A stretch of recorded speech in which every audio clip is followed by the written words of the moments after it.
शिव महापुराण, यहां तक विष्णु पुराण कहती है, स्कंद पुराण वर्णन करती है, कार्तिक खंड वर्णन करता है कि तुलसी का क्यारा गोल है, चौकोर है, षडाकार का है। उसका भी प्रमाण हमारे शास्त्रों में लिखा हुआ है कि अगर तुलसी का कुंड गोल है तो वो ऐश्वर्य प्राप्त करता है, तुलसी का कुंड चौकोर है तो वंश की वृद्धि करता है, तुलसी का कुंडा अगर षडाकृति का है, 6 फलक वाला है, तो वो घर में संपदा की वृद्धि करता है। ये तुलसी के कुंड का भी प्रमाण हमारे यहां शास्त्रों में लिखा हुआ है कि कुंडा कैसा होना चाहिए।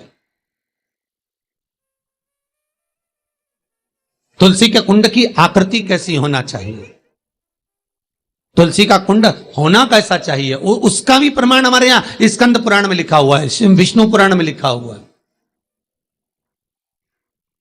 कि आपको क्या किस रूप में चाहिए। पर जगत है ना, दुनिया के आगे हाथ फैलाओ, जाकर निवेदन करो, यहां वाले बाबा के पास हो या वहां वाले बाबा के पास हो या उसके पास हो या उसके पास हो या जगत के पास जाओगे, दुख पाओगे, रुपया खाएंगे, चूना लगाएंगे, धक्के मारकर निकाल देंगे, 2-4-8 दिन घुमाएंगे फिराएंगे, कल आना, परसों आना, नरसों आना, ऐसा करना वैसा करना, बस बाबा यही घुमाते रहेंगे और तुम्हारे धन का चूना लगाते रहेंगे। पर निवेदन है इनसे बचकर शिव की शरण में जाकर भगवान शास्त्र में जो लिखा है उसके अनुसार हम क्यों ना कर्म करें जिसका फल हम पा जाएं।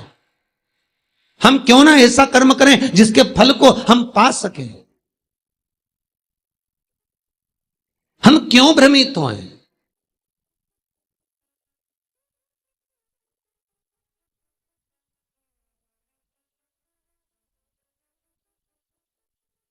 हमारे यहां तुलसी के कुंड का भी विधान है। गोल कुंडा है ऐश्वर्य देगा, चौकोर कुंडा है, आप लोग कई बार देखे होंगे किसी किसी के यहां चौकोर तुलसी का क्यारा होता है, कुंडा होता है, वो वंश बढ़ाता है। षडाकृति का है वो धन देता है, संपदा देता है। दोष हमारा है, हम तुलसी के कुंड के नीचे शंकर जी को रख देते हैं। क्यों? कि यहीं तुलसी जी को पानी चढ़ाएंगे, यहीं शंकर जी को चढ़ा देंगे। दोष है। तुलसी के कुंड के नीचे हम सर्प देव को रख देते हैं, नाग देवता रख देते हैं, पानी चढ़ाएंगे, पात्री रख देते हैं, नहीं, दोष।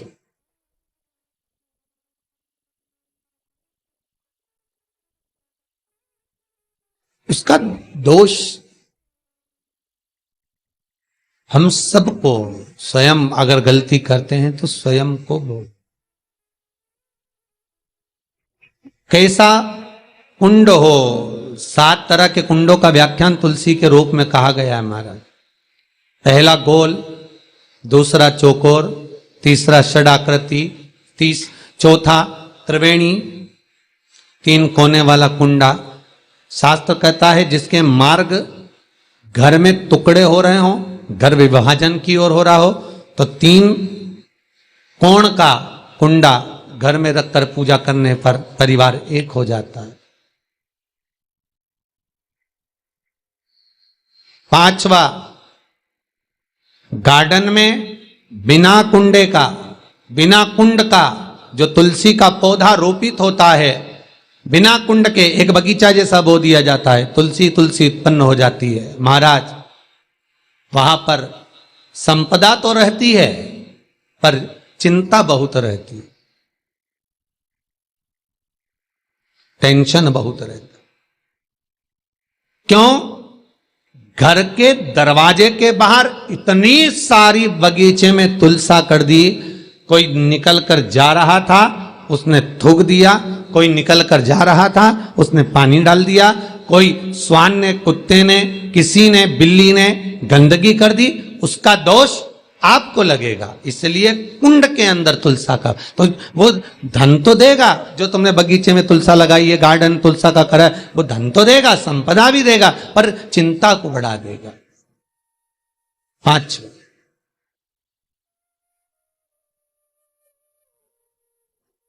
महाराज 6, तुलसी के कुंड को 3 धार पर लटका कर रखना। कई जगह पर आपने देखा होगा तुलसी का जो कुंडा होता है उसको 3 जो तार होते हैं, 3 जो चेन होती है, उस पे लटकाया जाता है। महाराज विष्णु पुराण उसका भी व्याख्यान करती है महाराज वहां व्यक्ति के कार्य उन्नति की सीढ़ी की ओर बढ़ जाते हैं।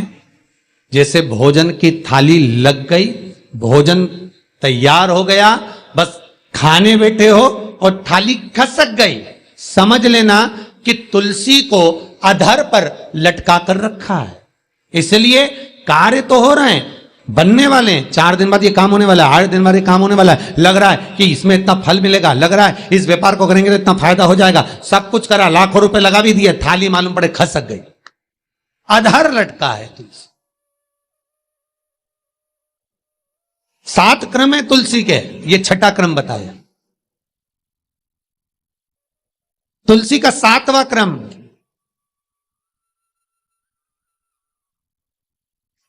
तुलसी का 7वां क्रम है महाराज, तुलसी का कुंडा जैसा घर के आंगन में है, तुलसी का कुंड जैसे घर के आंगन में विराज रहा है, ऐसा ही छोटा सा कुंड भगवान के लिए रोपित करें। प्रतिदिन भगवान की सेवा करते समय तुलसी का कुंड सम्मुख रखकर उसकी आराधना करना, फिर उस कुंड को वापिस बाहर ले जाकर रखना, फिर दूसरे दिन पूजन के समय पर कुंड को लाकर रखना। हम तो यहां तक कहते हैं विष्णु पुराण गर्ग संहिता कल्याण का तुलसी अंक यहां तक वर्णन करता है कि आप पूरे साल ये नहीं कर सकते तो कम से कम कार्तिक के महीने में भगवान के सामने तुलसी का छोटा कुंड, चौकोर वाला, गोल नहीं, चौकोर कुंड लाकर भगवान के सामने रखकर छोटा सा कुंड का पूजन कर कर भगवान के साथ उस कुंड को वापस बाहर विराजमान करें, फिर कल लेकर आए, फिर विराजमान करें। आप पूरे साल नहीं कर सकते तो 1 महीना।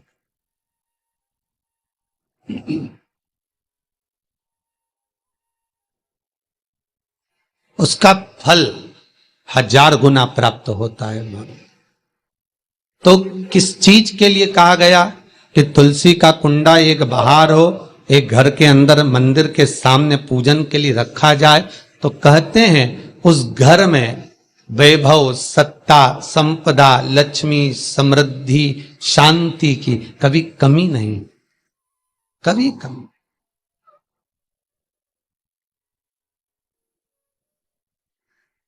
प्राप्ति सुख की, आनंद की।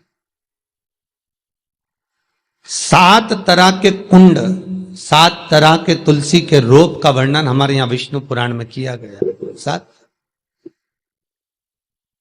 आप किस भाव से कर रहे हैं ये आपके ऊपर।